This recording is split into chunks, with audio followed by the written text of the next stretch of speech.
The Nebula X1 Pro is Anker's bold new hybrid device that combines a 4K triple laser projector with a full Dolby Atmos 7.1.4 sound system, all packed into a rolling party speaker-style body.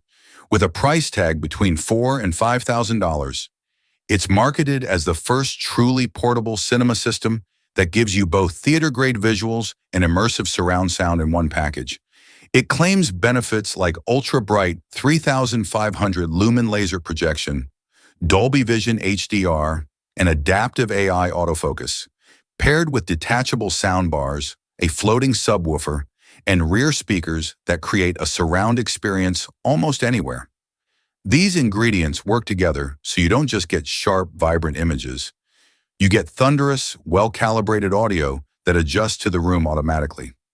Early reviews highlight the stunning picture, powerful sound, and easy setup, with some calling it a game changer for movie nights or outdoor events. On the flip side, a couple of red flags come up. It's heavy at over 70 pounds, and the steep price may not appeal to casual buyers. Overall, if you're after an all-in-one portable cinema that delivers both picture and sound without needing extra gear, the Nebula X1 Pro is impressive and worth it, if your budget and space can handle it.